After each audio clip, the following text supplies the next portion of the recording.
Good morning.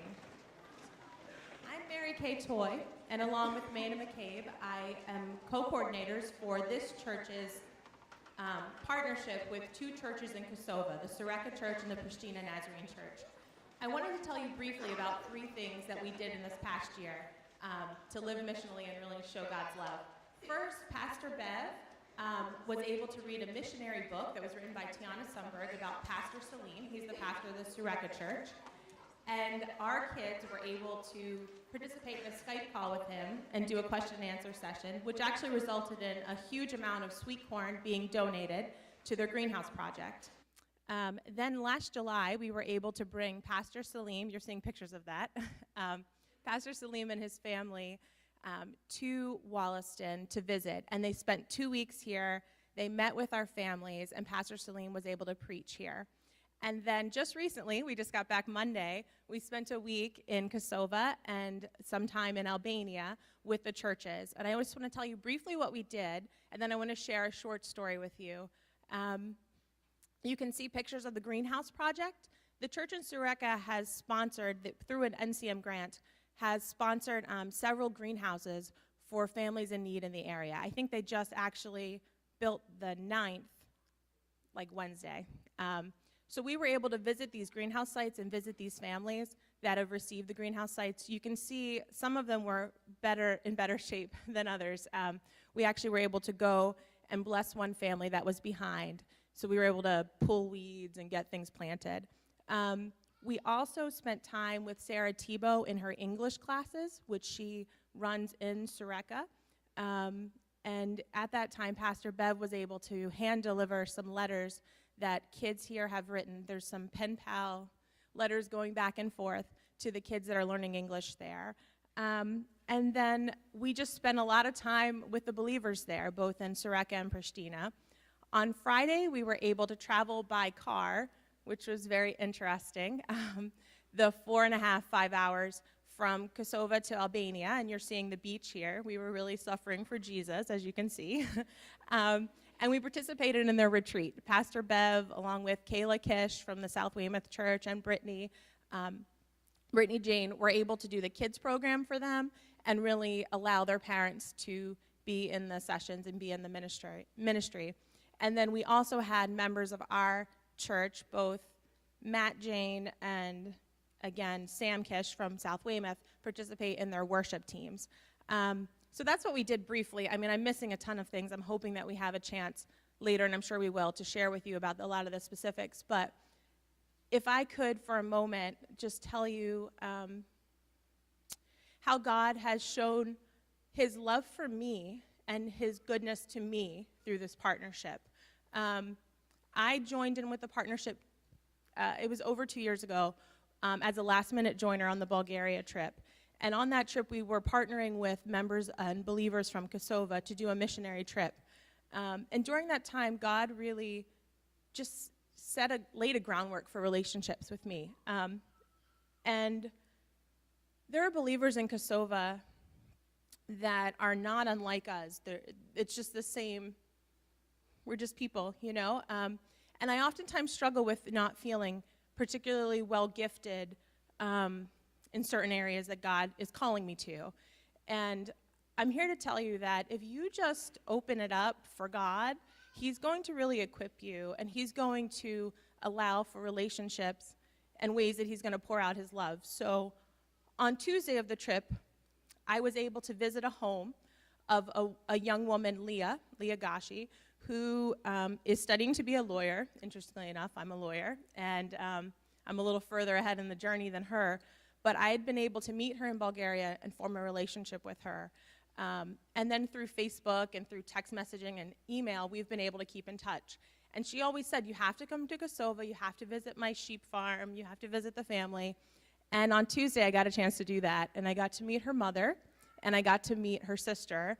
And there's a picture on the scroll through of us out on their porch. And it was only Tuesday of the trip, and I was still jet-lagged and tired, and I shared with the team that night that if the trip ended then, I would have already felt blessed, because God is so good that he will give you strength He will give you power.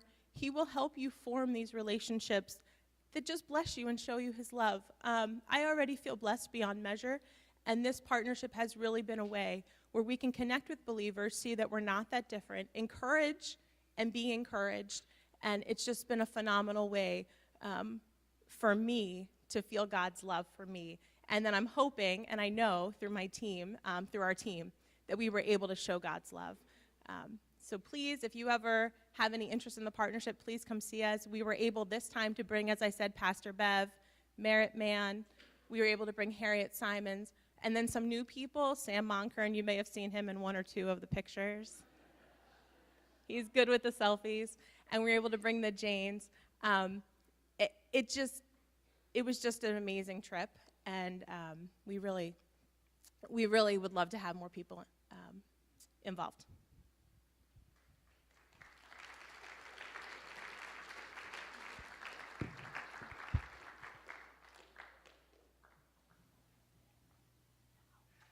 Just a word about why I like Prime Timers. I enjoy the fellowship, I enjoy the camaraderie, and I'm pleased that the occasional service project we do has an impact both on the congregation and the community. Hey, I like Prime Time. It gives us a chance to talk with people and get to know more about them. It gives us a chance to find out more about the Nazarene community and things that are going on there. And I like stuffing Easter eggs and opening bags at Thanksgiving. Great. Do you want to say your names? Jack and Kathy Foster. See? I don't know why they're welcome. What name? And so if I can say that, then She'll say lots of things. What will she say? Don't believe it. What will she say? I don't even know what you're talking Don't about. believe it.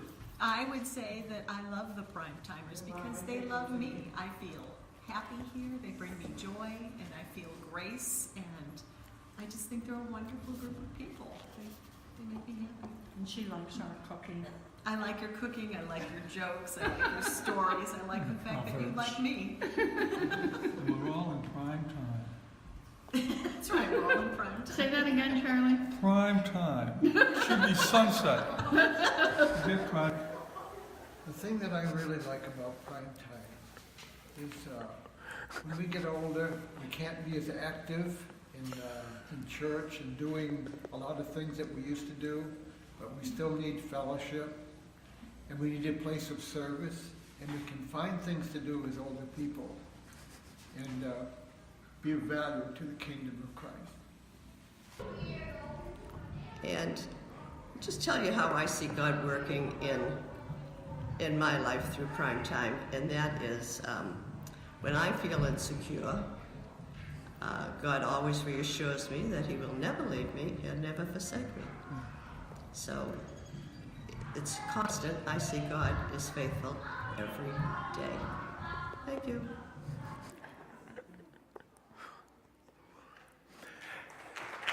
As Bev Kuther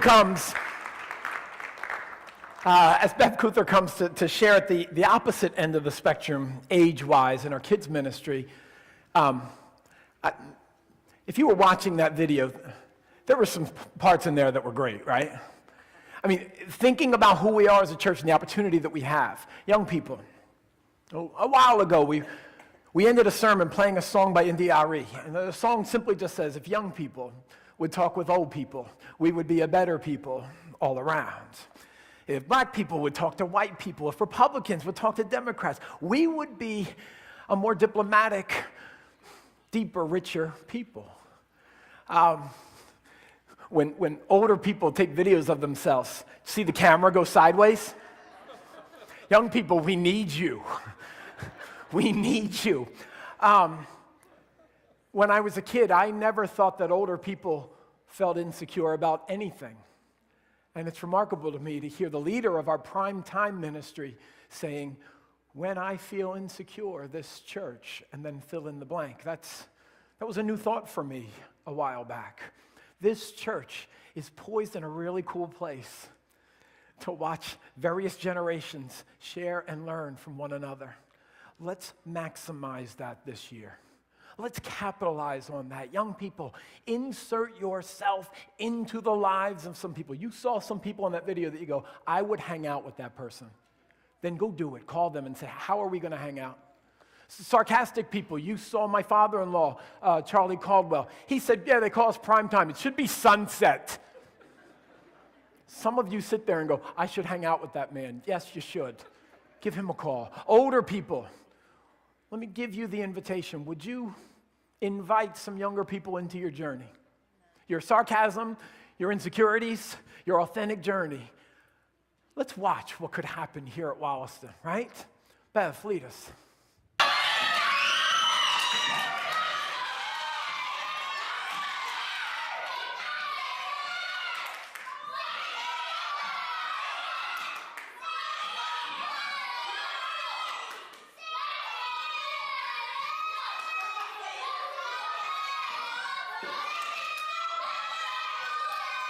Nice job.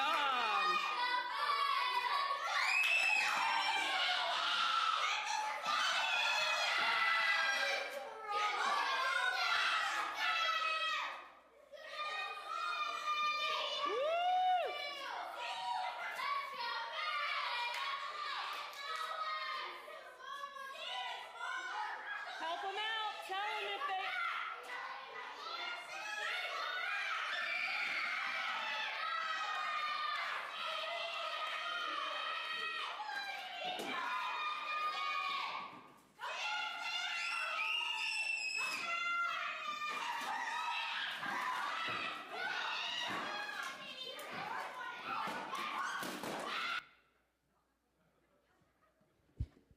I know, you want to be there. That's why I showed you that.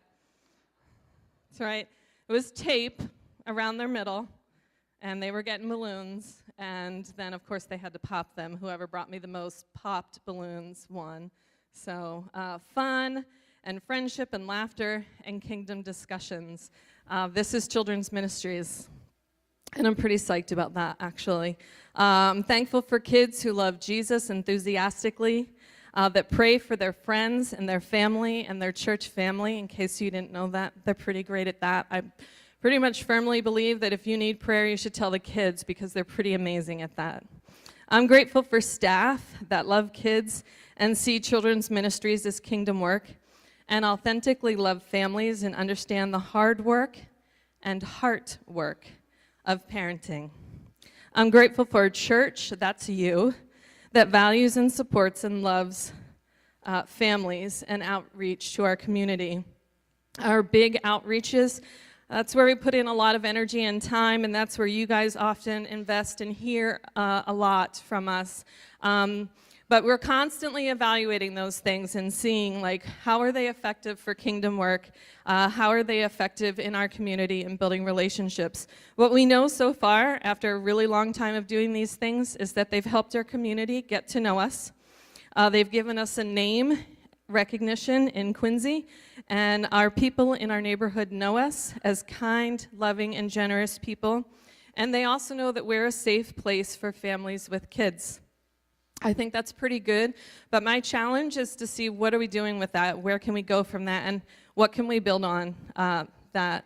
There are teens with us today and even some of our high school graduates who have come through our VBSs and our egg hunts and our Christmas parties. I want to give a shout out to all the staff, but I especially want to highlight just one college student, Ashley Prax, who has been with us serving and ministering. She's over here.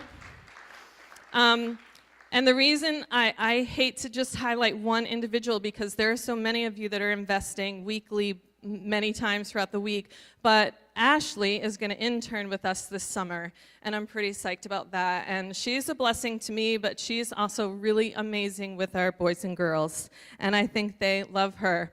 And so if you're looking for a place to serve and you're interested, there are lots of places. You don't have to be the lead teacher. You don't have to do anything special. If you just show up, I have a table of boys and girls that you could sit with and do activities with or just get to know. And I found that as I was in a different place in Kosovo last week, that I was the extra hand in the room, and that I just sat at a table with boys and girls and got to know them and just interacted with them, and it was a huge blessing. So if that sounds like something you'd like to do every once in a while, let me know. I'd love to get you involved. Last year at annual meeting, I shared about a new ministry that God had been speaking to me about for a long time. And I'm going to be honest with you, I told you last year that the thing that scared me from doing it for several years was staffing. And so we actually started an after-school program on Tuesday afternoons. And why am I surprised that God always shows up? I don't know. I'm halfway through my life now, and why am I always surprised? But He does. And I had amazing staff. I always had plenty of staff. I had staff that if you would have asked me this is how it would work, or that it would be effective this way, I would have said, that sounds like an awful lot of work in coordinating. It was not. They're amazing, and we had amazing time. In your booklets that you are in your pews, there's some cool numbers about that program. That program was life-giving to me, and the faces and families we have in this after-school club are mostly unfamiliar to me. Some are some of our kids, some are some of our VBS families, but most of them I don't know, and I don't know their parents, and I'm learning to get to know them, and they're pretty great. The end of our session, just a few weeks, maybe a month ago, we decided to do a dinner theater. It's okay, it was just pizza and salad, so don't get too excited. But, we had an average of like 21 kids, 35 kids throughout the whole year that came, and we had 65 people come out for that dinner theater to see their kids put on this 5-minute play for their parents. So that's pretty cool to me. That's pretty concrete information to me, or that this is something we ought to be doing. And so I'm really excited. We're going to have 4 weeks in May. If you have Tuesday afternoons free and you want to pop in for an hour, you'll be blessed. We've done a lot of really cool activities. I can't wait to see what God does with this and with all of our things that we're doing and that we're involved in as we continue to just be obedient to Him and His promptings. And so I think you already saw the bubble thing. Is that right? Yeah? Okay, good. All right, I thought I heard that behind me. So, and bubbles are pretty great, and a shout out to Jill Foster for that. And we got to actually take those with us to Kosovo and do those on the beach in Albania with the boys and girls. And I got a few days in Germany with my children, and I got to do that with their classroom. So pretty cool stuff.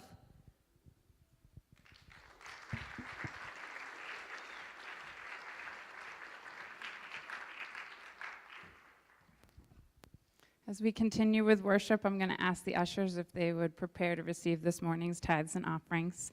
We do have a few announcements. As you know, there are no small groups today, and we are very excited. We have church softball, I believe, is starting, and Matt Jane is the head person. We have, I believe, 2 championships, right? So we need to go for the 3-peat. I don't know. I'm sure he could use your help. So talk to him about church softball. And then next Sunday, we want to make you aware that ENC's commencement is Sunday afternoon at 3 p.m. We encourage you to come out and support our college kids that are graduating. If you're a college kid, I won't make you stand, just who's graduating, raise your hand. Can you show us who you are? And if you're a graduate, maybe you're in the graduate program, raise your hand. I encourage you to come out and support them next Sunday at 3.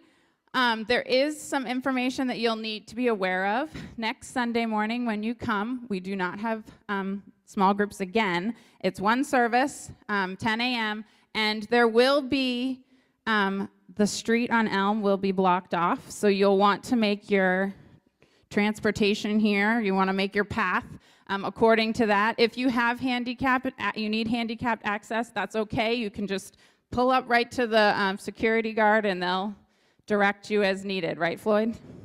Thanks. All right.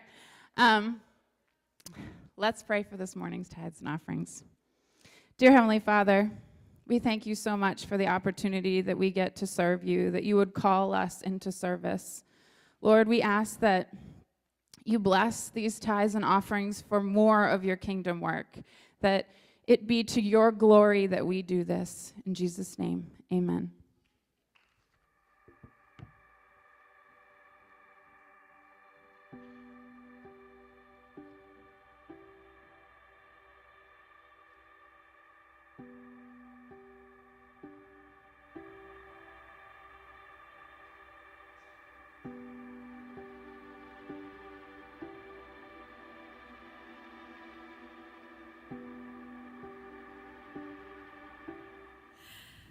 Hello, my name is Patsy Malice, and I want to thank you for the privilege of being the Women's Ministry Director here at Wally.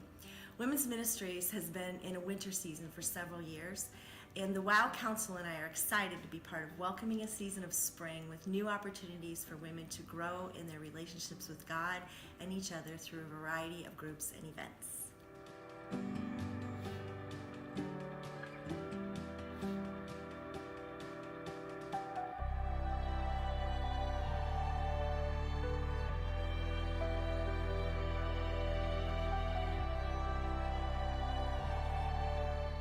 In this busy time of life, the WOW Ministry has provided opportunities for me to get to know women I used to only see in passing on a Sunday. Some women I've met for the first time, and now I have a name to put with a face and can greet them by name and look forward to getting to know them more. Activities like caroling, walking Quincy Shore, gathering at Sweet Frog, having a meal at Panera, seeing or attending the monthly breakfast club don't take much time, and they're fun. Other activities like Fall Retreat at Windsor Hills and the Lift Group that meets weekly, they provide more contact time and an environment that really fosters a special fellowship.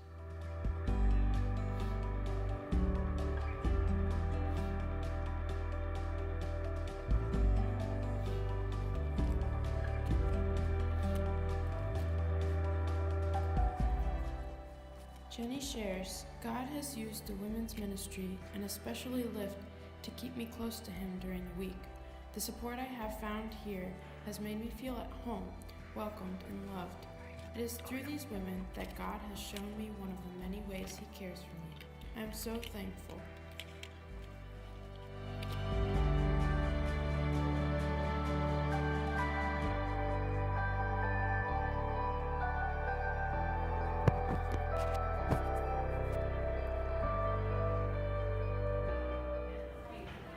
Hi everyone. Just wanted to say how much I've enjoyed being with the women of Wollaston, sharing time with them, and just having getting to know so many wonderful women. And one of the best things for me is that it is women of all ages, and we give to each other, share with each other, get to enjoy each other's lives in a way that we wouldn't do normally just by saying hello in church and saying goodbye. But it's been a blessing. It's been a lot of fun. There's been some fun things to do, and we want everyone to join us.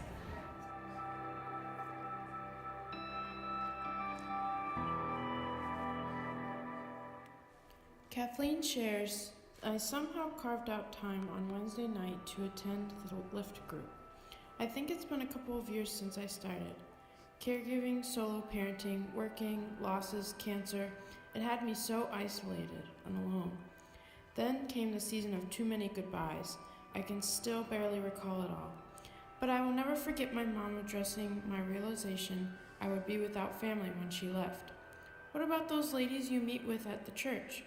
Little did I know that Lift ladies would be there in those moments, standing in the gap with us, when life and death would dance back and forth. I really only showed up on Wednesday nights. I needed a physical God to help, and Lift brought Him to me.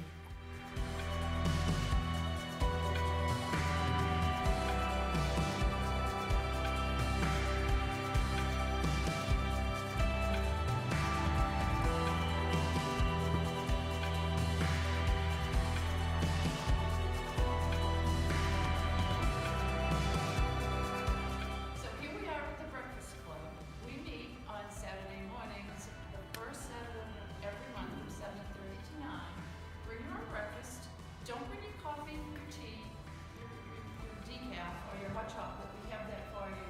And it's a great way to get to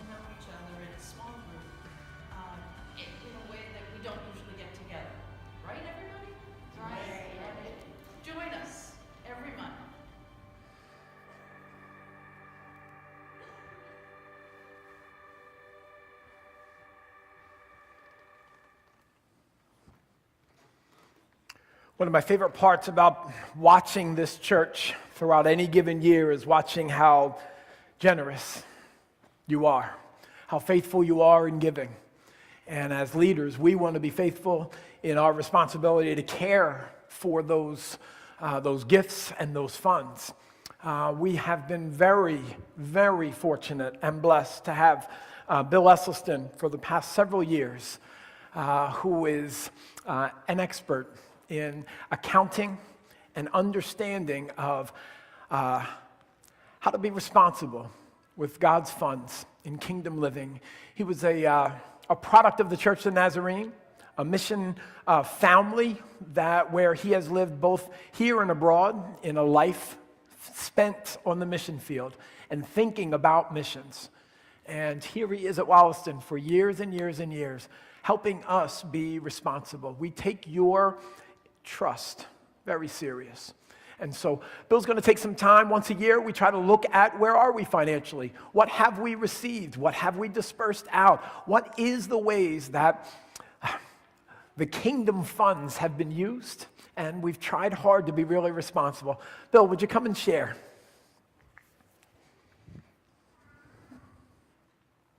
Thank you, Pastor. We are a truly blessed church, and don't we have a great pastor and a great staff?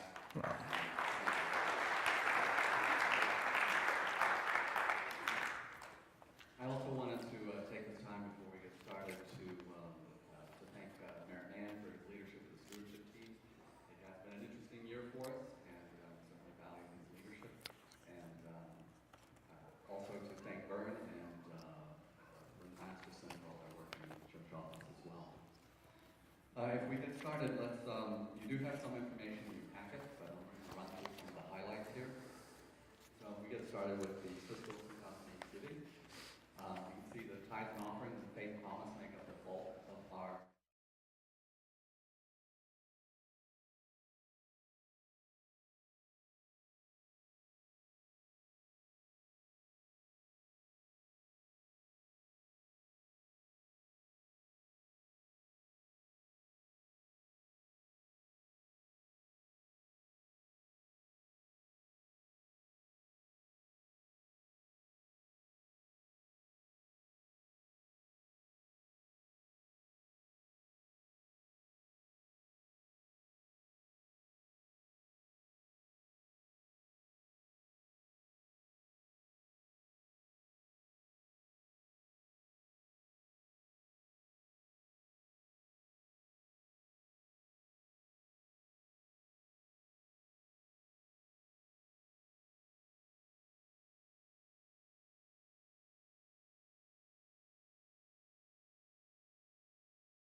familiar with Wollaston, one of the first things I am told is how blessed we are to have somebody like Bill Wollaston in his area of expertise who has volunteered countless hours. We don't pay him a dime. I've tried, I've offered, it just gets put right back. He's decided that he's just about kingdom living. And it's awesome that he puts all that he is at the disposal of the kingdom. It's the perfect model for me. I'm an employee of the church, so sometimes it's hard for me to reconcile, like, where do I minister? Well, there are some areas that I just decide I have a few things I might be able to offer, and those are things I'm not looking to get compensated for. That's part of being a family, right? That we jump in at various places. I'd love for you over the next few weeks to just be praying about, Lord, how have you shaped me? What kind of gifts have you gifted me with? What kind of experiences or talents, skills that I've acquired, and how could they be used in the kingdom? Build models for me weekly.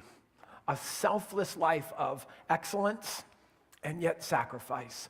You will notice that the pie chart there, that talks a little about giving units, okay?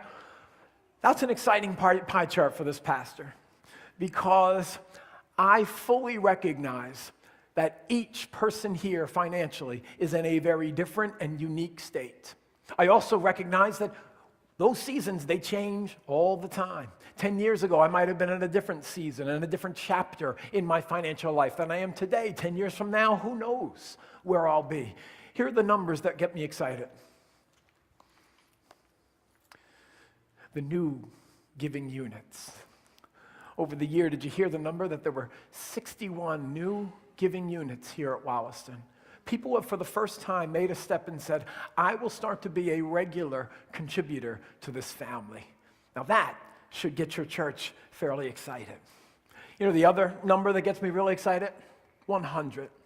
It's a percentage.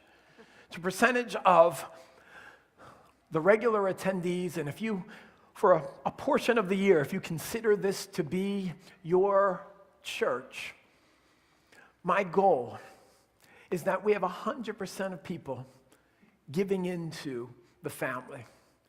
Because the Lord has shown me just this one very simple thing. It will not be equal gifts, but with equal sacrifice, the Lord blesses. When all of God's people say, I will give to the best of my ability and be obedient and sacrifice, whatever it is, whether that's $1 or 100, the Father starts to bless. We have a long, rich history of watching how the Father does this. Not equal gifts, but equal sacrifice. We've decided tithing's important for us. It's His money. He's blessed us with 100%. He said the first fruits, the first 10%, that's mine. Be obedient in giving it back, and it will be a tangible object lesson between you and I that you're being faithful, so I will be faithful. But then there's offerings, and so we do things like we give bigger to a thing called Nazarene Missions, Faith Promise. You've seen some of the reports for that. That is an area where you can just pray about and say, Lord, lay a number on my heart. I want to give into that. And if 100% of the Wollaston family were moving in that direction and being obedient, oh, just think what God could do. So allow that to just be a part of today's worship. And also guard your heart. Don't let the enemy speak guilt or obligation or shame. There are some who sit, and there was a season for me where I was not tithing. And at some point, the light bulb went on, and I said, I need to start. The enemy wanted to say, yeah, but Stretch, you've been so negligent. Look what but the Lord just said, how about you start today? And the journey that we take together can be literally unbelievable when 100% of the people are walking in step. I'm grateful for all of that. As we go to worship today, we have one of ENC's summer ministry teams. You know that we get the opportunity to house some of these talented teams that are going to go out and represent the college and the kingdom and the Church of the Nazarene all summer. I look around this room, though, and I think, so over the past several decades, there are many of you who received some of that summer ministry training. Back in the day, they didn't call it summer ministry. Maybe they were called I don't know what you were called, a music group? Man, what were you back in your day? What were you called?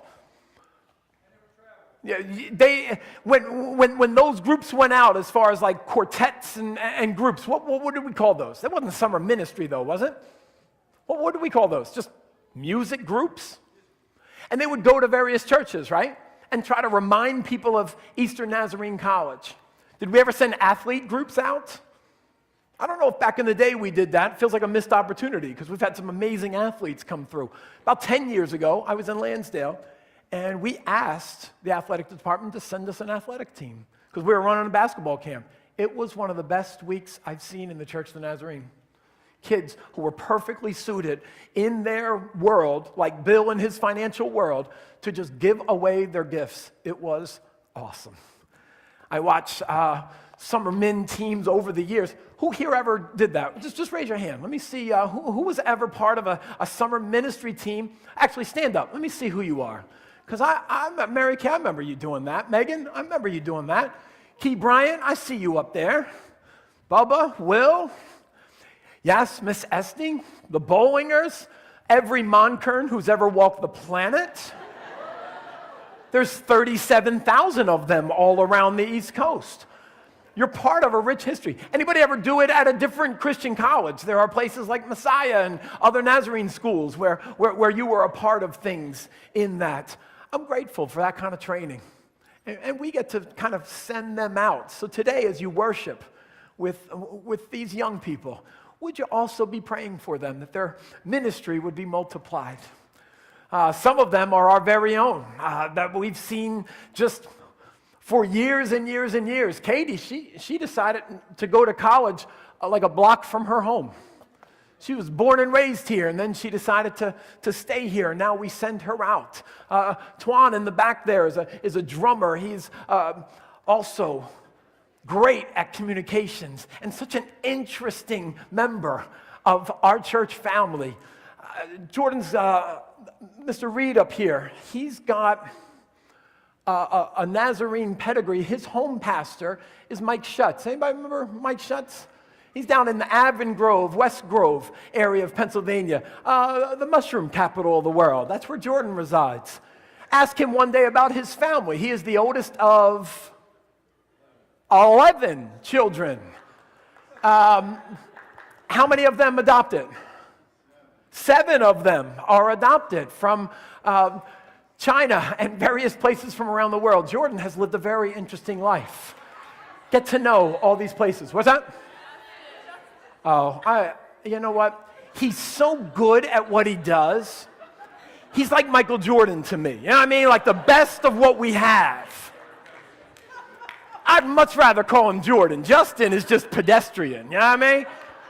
But Jordan makes it more like he is like the finest of all musicians.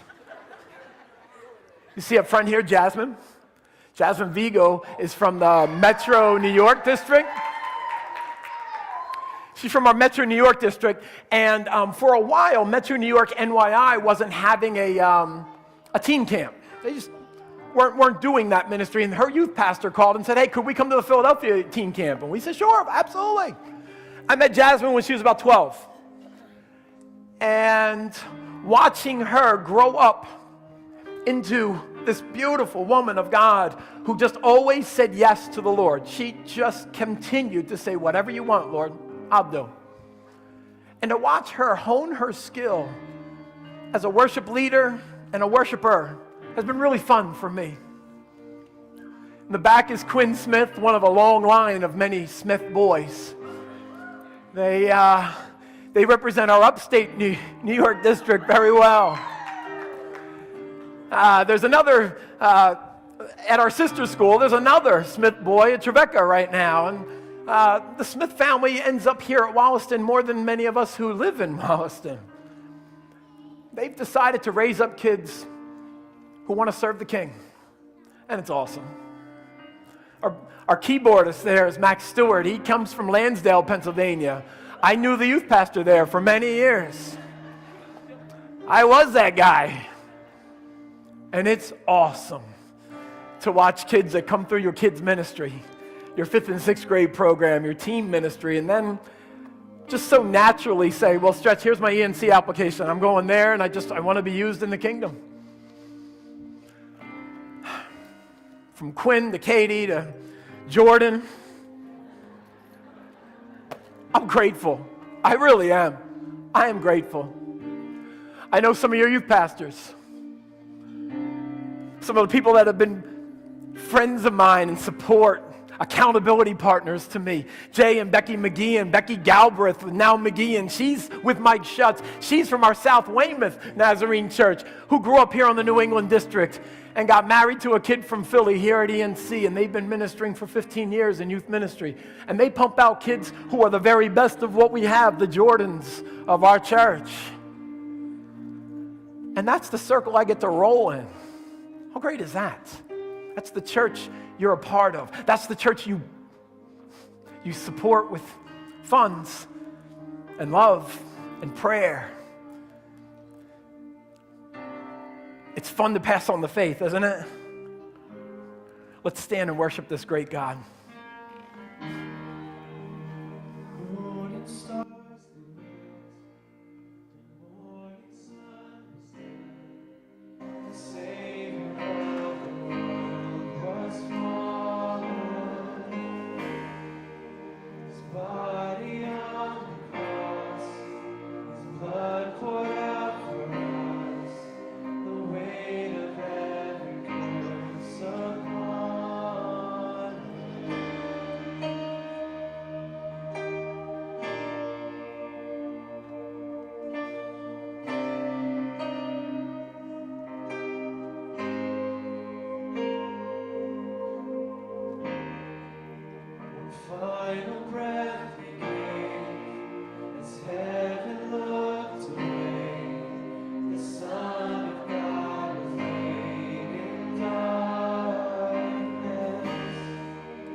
The ground began to shake.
point of reference.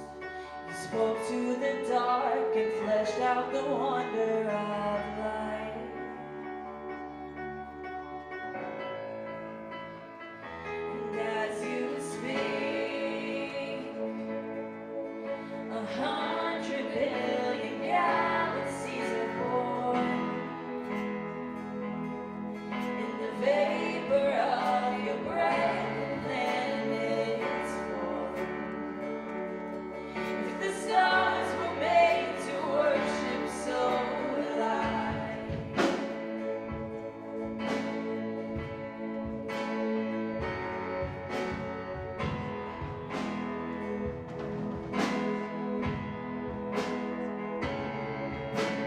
God of your promise, don't speak in vain, no symbol empty your voice.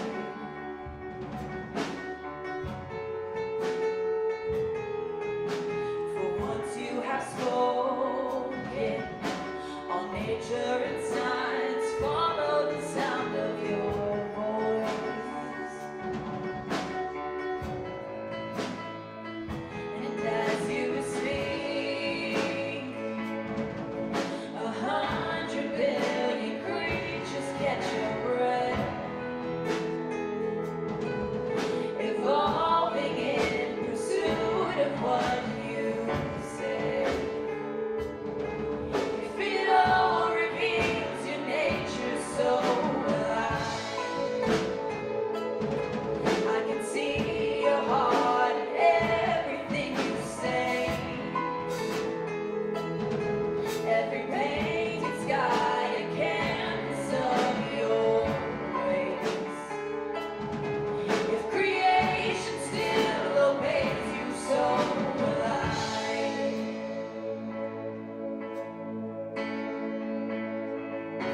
So will I.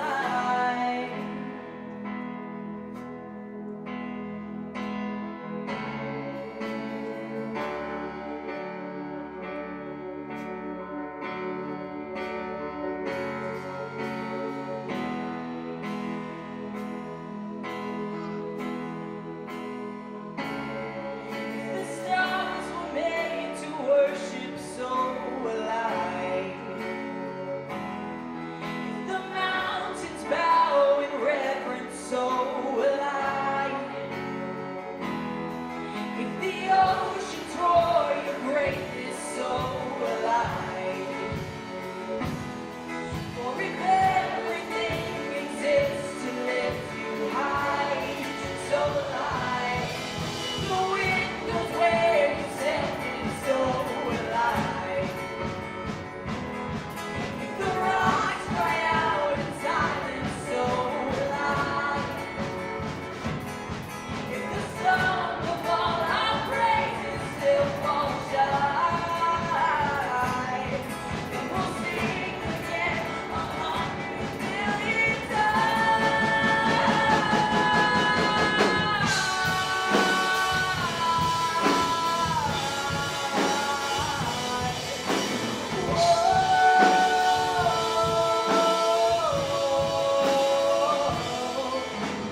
God of salvation, you chased down my heart through all of my failure and pride.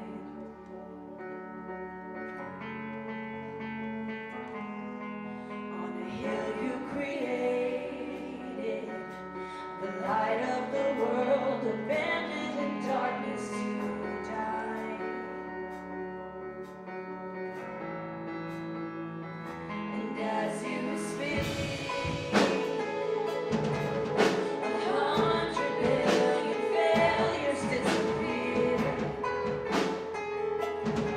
Where you lost your life, so I could find it here. If you left the grave behind you, so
for some of our last reports. You may be seated.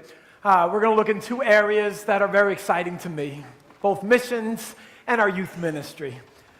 Pastor Lynn has been our missions coordinator over the past year and has committed to another year of leadership. So, Pastor Lynn, lead us. Thank you. Not sure why I agreed to another year, but I'm taking it on. Taking it on. Oh, thanks for the one person who applauded my decision to do that.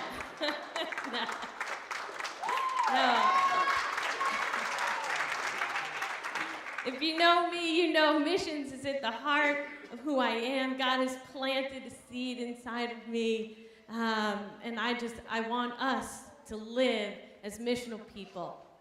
Last year, when I was elected, my very first council meeting, I went and asked the council that was there, we went around the table and I asked them, how are you living missionally? What are you doing to live missionally in your lives? And Harriet Simon, my champion, I can see you back there, Harriet, there she is.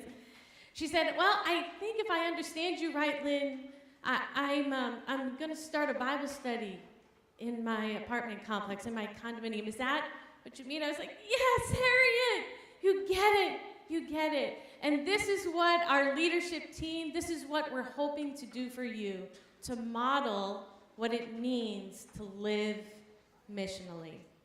We do a lot of things as the gathered church, right? We come in, we worship, we learn together, we educate, we disciple one another, we have fellowship. That is half of what the purpose of the church is. The other half is what I get to share about. And so today I'm just going to act just like John the Baptist. I'm going to point you to some of the things that God has been doing in you and in this church. If you didn't realize, maybe you're new today, we are situated here in the corner of a college campus. Shout out to all my college students here today. Yeah, there's a lot of you here. We get the opportunity to minister to this group of people. Perhaps this would be the thing that God would call you to do, to live missionally. Maybe the college students on our campus. That's who God is asking you to face as you're the sent church. We also have an Albanian neighborhood ministry. I'm sure most of you don't even know we have that. That came out of nowhere this year. Yes, applaud for that. This was an amazing coordination of events. Laura and David Worcester met a man who's working here in the city of Quincy. By the way, I'm referring to my report on page 25 if you want to open your report. They connected with a man, his name is Jason. He's with the Presbyterian Church of America. He is sent here to the city of Quincy to begin a ministry with our Albanian neighbors. Funny that we would connect with him since our partnership is with Albanians and Kosovars living in Kosovo. And so we've connected with him. This is primarily a prayer ministry. So listening to Ray Dunlop and others in the Prime Time report, if you feel like you can't go, this is one of the ways you can live missionally this year in this prayer ministry. Domestic disaster response. So Dr. Don Reed, where are you, Dr. Reed? There he is, all the way in the back. Ruth Jarvis, and one of our college students worked together to respond to the disasters in Houston and Florida that happened this fall. If you participated in that, would you stand up if you were a student that made a crisis care kit? Dr. Reed, I want you to stand because you were part of that. Is Ruth Jarvis here this morning? Yeah. I just want you to stay standing because I'm going to point. If you're a part of the prayer ministry to the Albanian neighborhood ministry, would you stand? If you've come and prayed for our Albanian neighbors. Okay, stay standing.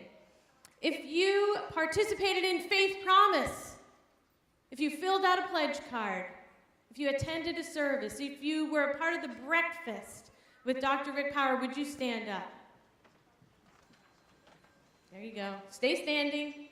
These were all the ways that we ministered locally. Not all the ways, but some of the ways. College outreach, Albanian neighbors, domestic response, Faith Promise. If you went to Honduras, stand up.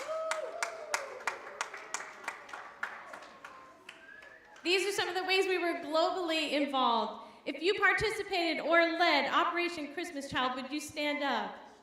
Go ahead, all the Mount Kearns and friends. If you prayed for the persecuted church last November, would you stand up? If you went on the Kosovo Partnership mission trip that just got back, would you stand up?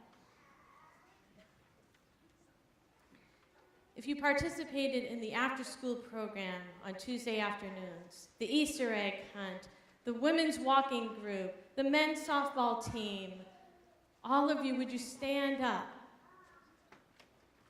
You have lived missionally this year. You have done that. Nazarene Missions International, you can take a seat. Nazarene Missions International is not a council of people that decides how to spend money. It is you and me living as the sent church. Thank you.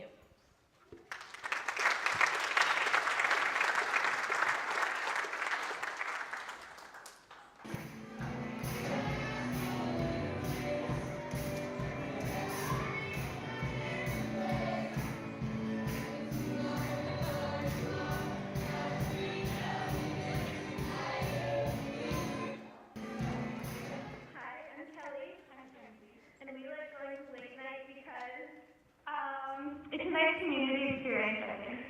I agree. Hi, I'm Kelly. I'm Kenzie. And we like going to late night because it's a nice...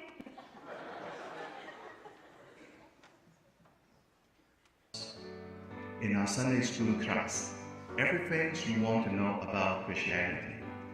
We attempt to ask many tough theology questions. We aren't shying away from troubled past or contemporary charitable discourse matter. It's like small group fellowship that we share and care for each other. We do start the session with a prayer like praise meeting. But again, Sunday school emphasis is about spiritual growth. The learnings helps guide our everyday life, recognize what it means by being Christ followers, and discover our purposes. I hope you will be encouraged to join Sunday school, not because of what we said or indulge with food and other goodies, but your own burning desire for spiritual growth. Thank you. Hi, I'm Beth Rostrick, and I've been attending the Adult Faith Connections class for many, many years.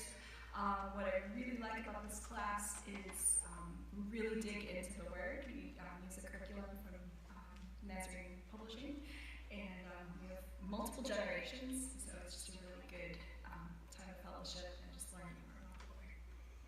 Hi, my name is Laura Worcester, and I think small groups are important because that's where we are the church together. We pray together, we listen to each other, we learn together, we cry with each other, we laugh with each other, we do things in ministry together. That's where we are the church. I can come to church on a Sunday morning at our church, kind of sneak in and sneak out, and not really connect with anyone. You know, well, I can try anyway. But in my small group, that can't happen. That's where we are open with each other and where God is truly at work. Hi, my name is Vern. I'm currently attending the Bible study class of Steve Perry, and we're in 1 Samuel.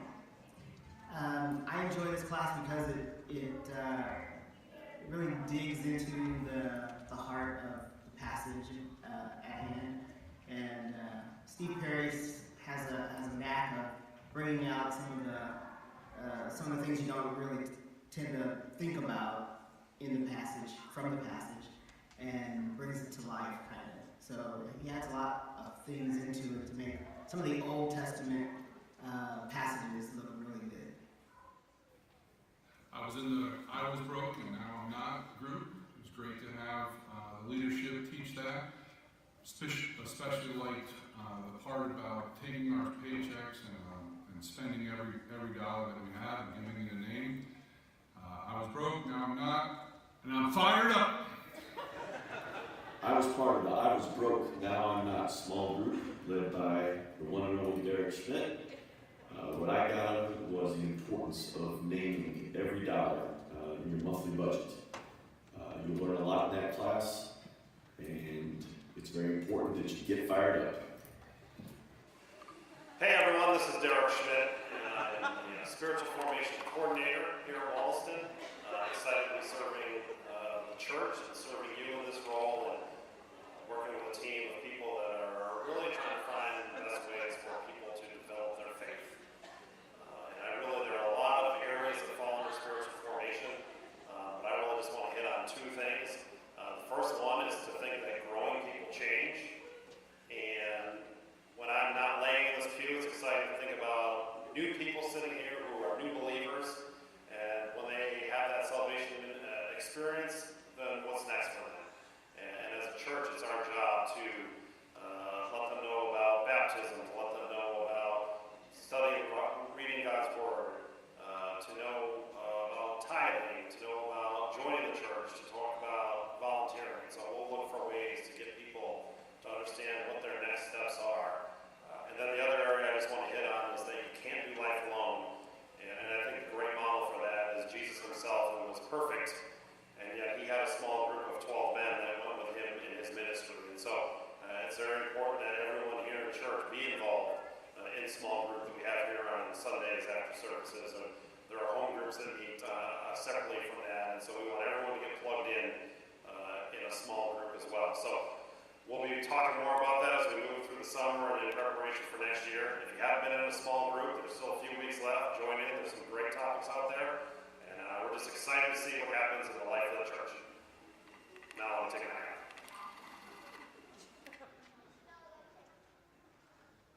I'm Gianna. I'm Rachel. I'm Devin. I'm Maggie.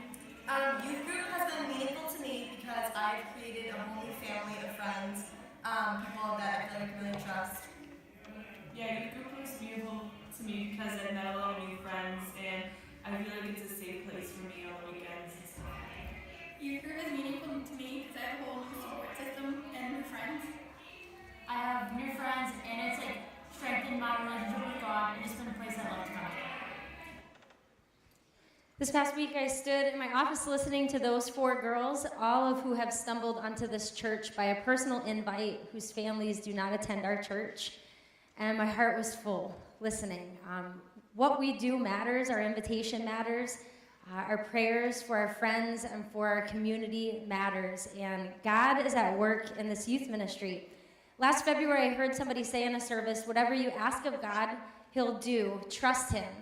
So I began to pray, and I prayed that we would become a place where we would create a culture of welcome, that our teens would feel comfortable enough to invite their friends into our world and in what we're doing, and that our teens would become awakened to what God is doing and what he is calling them to be a part of in their community and around the world. And I've watched, even this past week, just totally blown away by God's goodness, that he is showing up in the everyday places. Here are some of the ways that we're highlighting this morning. First of all, we renovated a youth ministry space, which maybe doesn't seem like a big deal, but it's a space where we feel like kids can come in and be themselves. If you haven't seen it, you should come up and check it out. But our teens are inviting their friends, and then those friends are plugging into things that we're doing, ministry opportunities that we're doing, including service projects and retreats, and even going outside of our country on mission trips.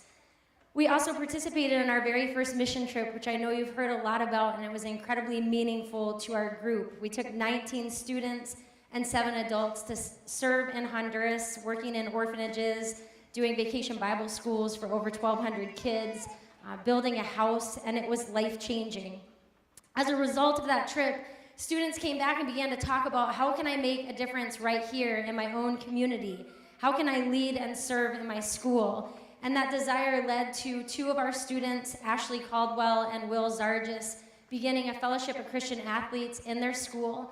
They've invited their friends, they've invited their fellow youth group members that are here to be a part of that, and they are trying in really small ways to make a difference and to bring Christ into their everyday school community. That trip also inspired us to look for additional organizations to partner with in the local community. We are now working with the Forgotten Initiative, which is a nonprofit that partners with churches and foster care families in the area. If you look on our Instagram page, yesterday we ripped apart a tree in a backyard and cleared it up, and these guys were awesome with it. They've also packed backpacks for foster care kids, created car kits for families who are doing foster care. It's been pretty amazing to watch. This is one of the pictures from that. We've also continued to partner with Quincy Crisis Center. They have not kicked us out of there yet. Thank you, David Worcester, for putting up with our loudness. Once a month, our students go on Tuesday afternoons and serve. They clean refrigerators out, they pack food, they bring food to needy families right here in this community, and it's been awesome. And here are two students talking about the impact of that partnership. My name is Marlena Davis, and I'm Washington May. And once a month, we go and volunteer at Quincy Crisis Center, where we go out and deliver food to people who can't go themselves to get it and who need it. And we package up food, we sort food, we sort. It's not just food; it's other products as well, such as like shampoo, conditioner, toiletries, things like that. And we also clean a place like last week. We clean refrigerators. We do whatever really is needed to be done that day. Being at the Quincy Crisis Center is significant because it allows us a sense of community and to help those who have helped the community backwards by allowing them a sense of relief when they are in a time of need. It also allows us to fill in our community service hours and also to help see the word of Jesus come to life along with us and our friends and our pastors. Those two girls are very committed to that ministry. It's awesome to watch. Well, we've encouraged our teens to participate in service projects and to plug into district events like Fall Retreat, Festival of Life, Teen Camp, and a lot of other things that you can read about in my report, because we tend to do a lot of ministries in the youth ministry. What's been encouraging is the way that our teens have been challenged to lead. Our teen leadership team for this year consists of 9 students who have been working hard to create a culture of welcome. They're actually leading youth group tonight, so if you want to stop in on that, tonight would be a good night. Finding ways to serve within our youth ministry. It's become a really meaningful to them, and so we just have one more video that we want to share about how that's impacted a couple of our kids' lives. Hi, I'm Bethany, and this is Elena, and we're part of the teen leadership team. And that's meaningful specifically to me because it helps me get outside my comfort zone and kind of work and meet new people and kind of, or I hope help new people to adjust to coming to youth group and people that they don't come as often to feel like they're really part of something. I joined leadership team because I came to youth group probably like a year beforehand, and I didn't have a lot of close relationships with people, and I felt like being a part of this leadership team not only helped me to grow spiritually and through leadership skills, but I was also able to meet with people every other week that are just as passionate about God as I am, and being able to grow in my relationship with not only them, but also to kind of, do things around youth group that just show God's love more through us. I wish I could spend 10 hours, but I know you don't want that this morning, to talk about youth ministry at Wally Naz YG. While there are a lot of challenging days in this New England mission field that we find ourselves in, when I sit down and think about all the ways that God is on the move, both big and small, I am so overwhelmed and encouraged. This past November, as Nate and I stepped off the plane from India into Logan Airport, we were greeted by the majority of our youth group to welcome our little girl, Madavi, into the world. Throughout the next few months, actually 8 weeks to be exact, the church would pay us, give us paid leave, which was huge for us, so that we could attach as a family, and we are incredibly grateful for that. Words cannot express enough gratitude. We had an amazing group of about 12 youth workers that just took the reins, including our intern Caleb, who's finishing up this week, with no complaints, but just jumped in and finished ministry in the places that we weren't able to be. Our teen leaders kept leading, and new faces were welcomed into this place throughout the months we were gone, and it was just encouraging.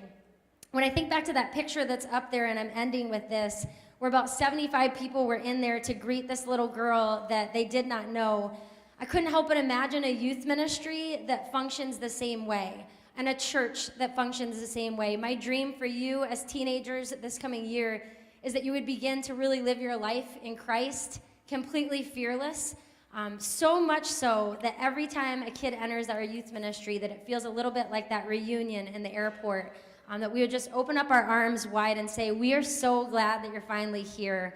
Welcome to our family. Praise God.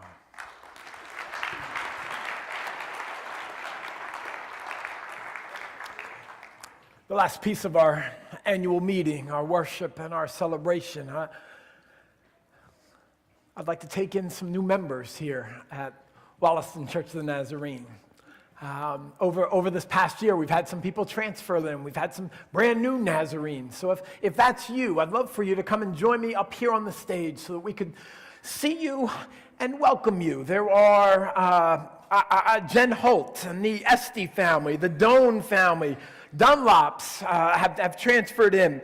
There are Pauls here in this row. Come join me right up here under the lights so we can get a good look at you, see you. We've got, let's see, Kirksey's. Yeah, you guys came in over the past year. Come on, bring them down. If any of you came in this year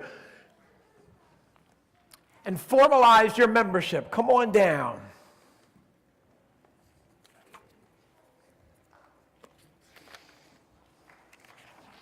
Yeah, you can welcome them. Viviana Rodriguez. Jen Holt, did you make it up here? Where are you at, Jen? Oh, Jen's got a baby. Well, that's what happens. We Nazarenes, we're busy people. We multitask. We transferred some members out. You'll remember Sam and Kayla Kish. We sent them off to the barren wasteland of South Weymouth, Massachusetts. And we're really actually thrilled to be Ascending Church and think it's really fun to be able to say, man, let's allow for people to be prepared for ministry here and for the season that we have them, enjoy them, and then send them out. Corliss McGee, I got to have lunch or breakfast with Corliss just 2 weeks ago down at Trevecca. And she loves her new teaching position down there around family and back home. But we miss her here. Alyssa Kuther went off to Germany, got married, and is now that they are, Alyssa and Dennis are the senior pastors of a Nazarene church right there in Germany. And many others have been a part of our family for quite some time. You know, we as Nazarenes, we've committed to some things. We are not a perfect church on any level. You don't have a perfect pastor on any level. We like to strive for excellence. And so there are things that we've asked and said, listen, we're gonna hold each other accountable to.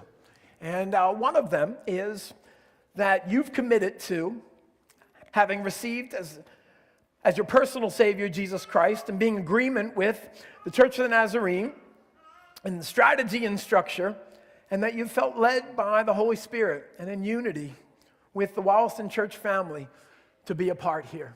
And we've seen that over the months and the years, different chapters of your life. Many of you have been and then had to go and then are back. And you know what? We really celebrate that.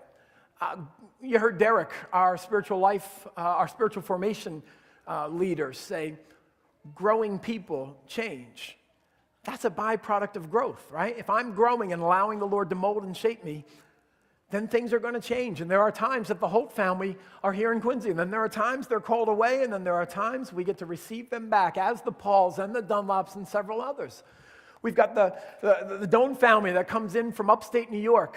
And one of the first emails I got from the new upstate district superintendent, Kevin Dunlap, former senior pastor right here at Wollaston, said, the biggest loss in upstate to date in my ministry will be of the Doan family. But upstate New York's loss will be Wollaston's gain, as Tenny was hired on faculty staff here at Eastern Nazarene College into the science program.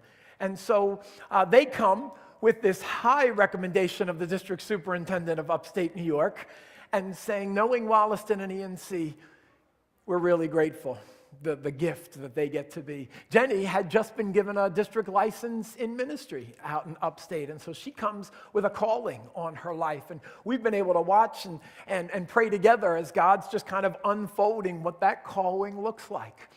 The Kirkseys, we're grateful for this family who has richly blessed our family and our college, and has shown us and modeled how we can be a church and a college moving in step together and celebrate one another. You know, some of the things we value.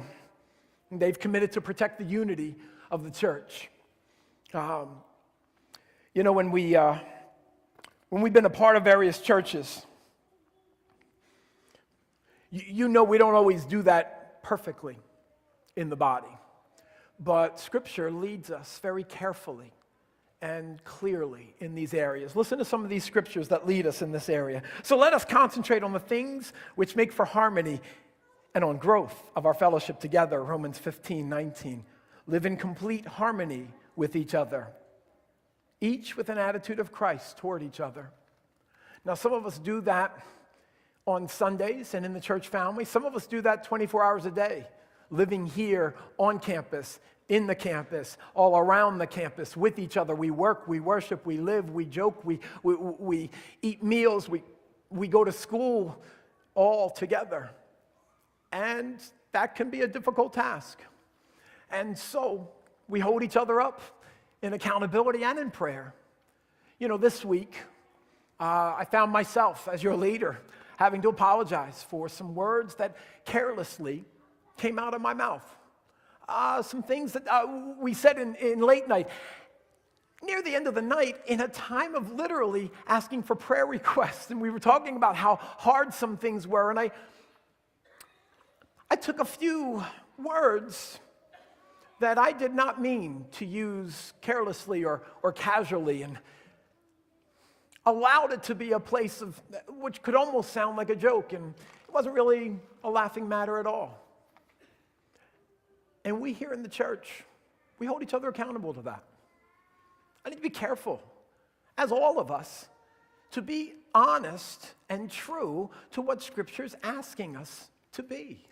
Responsible, mature followers of Jesus Christ. And those of us in leadership. And in a moment, we're gonna see what our leadership looks like around here, who you've elected and who has committed on to. But as members coming into a family, we sign up for a higher level of accountability, and I'm grateful for people who can, in love, work out Ephesians 4 that says we're going to speak the truth to each other in love. And everybody, from the pastor shepherd to our teen group to those down in our nursery, we're going to nurture and love and care for one another, recognizing that none of us are perfect, but we are going to get better and better at emulating Jesus Christ. We're going to love one another and respect each other, and take responsibility for what our lives produce, even what comes out of our mouth. There's some more scripture that leads us along these lines. So don't let any unwholesome talk come out of your mouth, but only what is helpful for building others according to their needs. Ephesians 4:29. I take that serious. I'm not always diligent in this area. I think a lot of things are really funny. I just do. And that doesn't excuse carelessness. It is an area that I know I have to be careful of. And so that's what I want to do. Each of you have some areas that you say, wow, I ought to be careful in that area. That's an area that I could be not so disciplined in. Let's uphold one another in love and yet accountability. I do appreciate that as a growing person, you've committed to say we'll change. We'll be flexible. There are times kids are going to run up and down these stairs, and who cares? There are other times that we'll say, well, you know what? The whole New Testament is a little bit about freedom in the spirit and yet not chaos. And Paul and many of our pastors are trying to figure out that balance. We're going to try to figure that out with each other. We're going to try to learn from one another, care for one another, hear each other's different perspectives, and find our common ground in the Holy Spirit and in Scripture. You've committed to say, I will share the message of my church. Teens, we just heard from your pastor that you're doing this internationally, in your schools, on social media, in the community, in the ways that you're serving. That's the model for all these new members. That's the type of family you're joining, is saying, I want to share the message of our church, the message that is, I've been found in Jesus Christ. I was lost, and now I'm found. And you know what found people do? They go find people. You were not found in Christ for yourself. So point the way to others and point them to the cross and point them to Jesus Christ. Feel free, new members. Talk about our church. Talk about our imperfections. Talk about our common ground. Talk about the firm foundation we are built on, which is Jesus Christ. Talk about the open arms of welcome we want to receive people in. Talk about the life change that's happening in you. Talk about your growth process. Talk about your leaders, even in their carelessness and immaturity at times, and yet their desire to be all that Ephesians 4 says we can be, that we would grow up in all the things of Jesus Christ, that we'd be able to speak the truth in love to one another. That's a family you want to be a part of, right? And it's the type of family that our hurting world so desperately needs. A place where we just don't shout at each other and name call and divide one another, but we come together and say, what's real truth? Let's figure out what we have in common together, and let's celebrate the King and have it be less about us and more about Him. You've committed that you would serve the ministry of your church, discover your talents, your gifts, and then be equipped by some of the leaders here and by the body by developing a servant's heart, because what we found is saved people, they serve people. God did this one thing in adjusting our perspective. He said, love the Lord your God with all your heart, soul, and mind. And we have this intense gaze on Him. And then He says, so now that you're centered on me, He tilts our head down and moves it to the left and to the right and says, now go love others. Recognize the hurt and the pain all around you. And don't only ever just focus on me, but let that love be for a purpose. In your neighborhood, in our community, let's really love one another. And lastly, you've committed to say you would support the mission of the church. That you would attend here as a part of the family faithfully. That you be a part of living out a godly life, always trying to live out what does the life of Christ look like in our family by giving regularly of your time, your resources. That's what this day is about. It's kind of the refocusing of who are we and where we're going. I know we are not a perfect place, but this family of God, it's kind of great. And we welcome you today to be a part of all of this, all of what we're trying to be and who we're trying to emulate, the one who has saved us all. Church, many of you have taken this step as well. And I'm grateful. I'm glad to be a part of your family.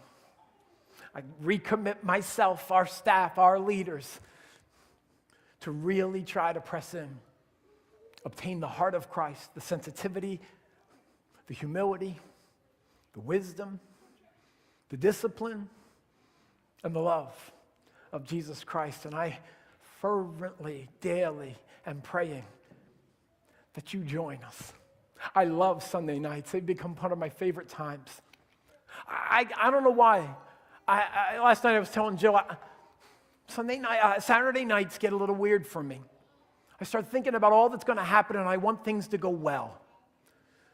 The only thing that helps is I come over here and I stand at about right in the middle there and I look out at what I typically see on any given Sunday, and I know that the poros are going to be right about here, and I know our worship team is going to gather on the sides and in prayer back there and on the stage, and I know where our instrumentalists will be, and I sort of know where some of the young adults that are faithful every week, particularly the upstate contingency over there, and I know where the mans and the halls are probably going to be. I know where our 8 o'clock service, we have assigned seats at 8 o'clock, and we don't vary from that. I know where they're going to be, so I just, in my sometimes anxiousness on a Saturday night, I come in and just pray over your families, things I know about, things I don't know about, and just offer it over to the Lord. I invite you to do the same thing.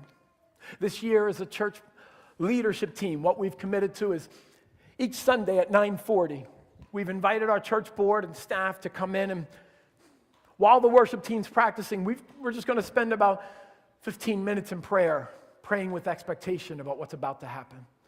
Who's about to come in? Who might be hearing the message for the very first time? Who may have been wounded over the week? Who may need some healing? Who may need forgiving, and who may need a challenge? And so we just pray over that each week. Then we join the worship team in the back to just pray and say, Lord, not us, you have your way. And we're often running in our worship services and then small groups. I'd invite you at 9:40 on any given Sunday. You don't have to come up front if you don't want to. You just spread out and maybe just bathe the Sabbath in prayer. An intentional preparation to say, God, whatever you want for this church family in this new year, we sign up for, because whatever you have is good. Family, that's what you're being welcomed into today. And I'm glad to see you all. Ladies, we are thrilled that you're with us. Fellas, we're so glad that you're a part of this church. We think it's so very cool that on a Sunday morning and throughout the week, we get a chance to hang out with all of you and your people. And now your family and your people have become my family and my people.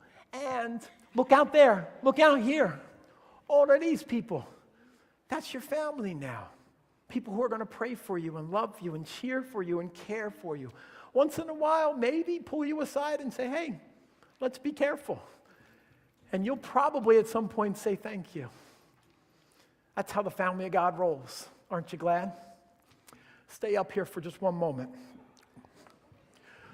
Church board members, where are you? Stand up. Church board members, let me see you.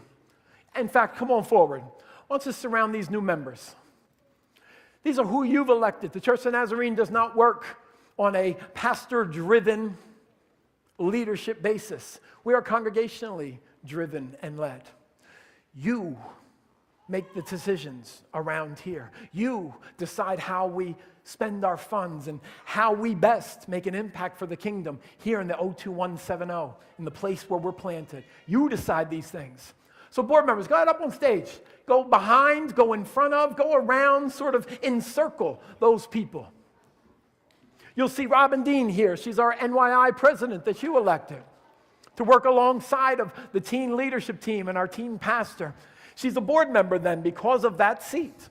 You'll see Lynn Bollinger. She's our Nazarene missions president that you've elected. And she's got a team of leaders, NMI leaders. Come on up. If you took a look at this little picture here and knew the things that I knew about them, you'd be very pleased. These are God-honoring, selfless leaders who care about you and who care about the kingdom. And I'm thrilled to have any small part in your church family. If you are one of the leaders, because today we're going to finish our time here as we dismiss. Some of our leaders are going downstairs, and my wife and some people have thrown together a small luncheon for some of the leaders in our church. And we're just going to sit and pray and dream a little for another hour. I know, leadership has a cost. How long can we go? But we're just going to, for about another hour downstairs, dream a little about, we've been looking backwards this morning about all that God has done. With our leaders, we're going to dream a little about where He wants to take us. If you've been invited to that leadership luncheon for your various roles, maybe just stand right where you are.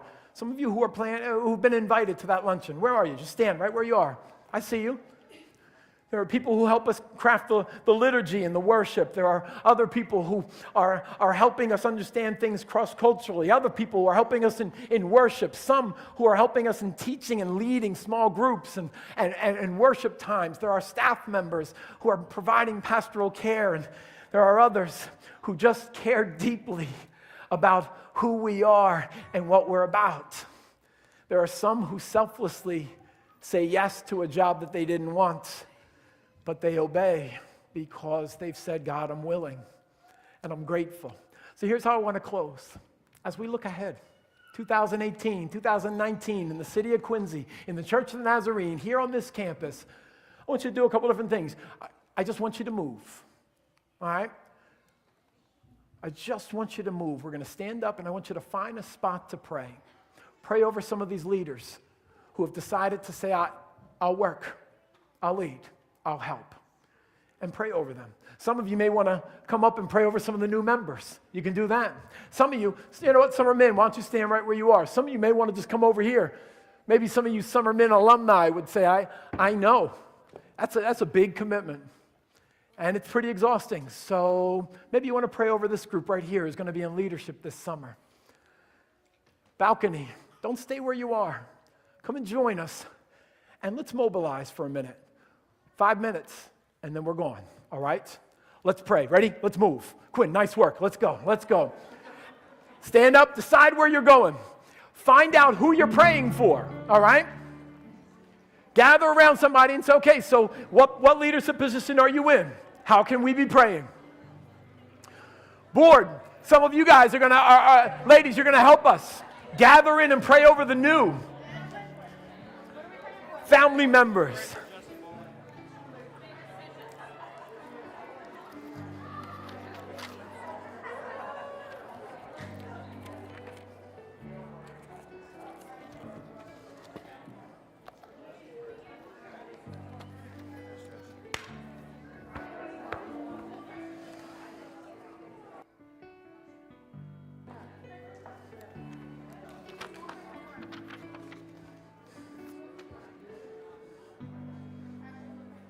That's a happy sight, Wollaston Church of the Nazarene.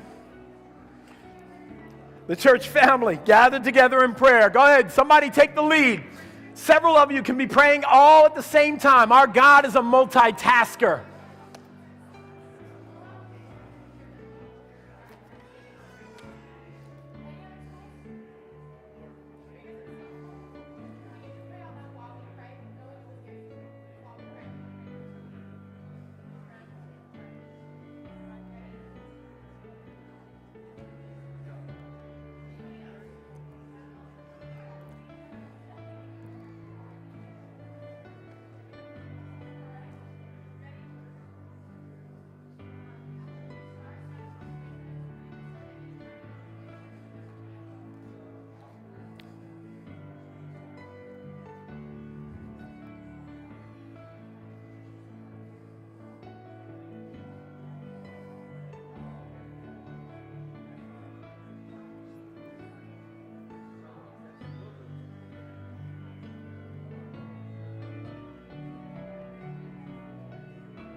All right, family, just stay where you are.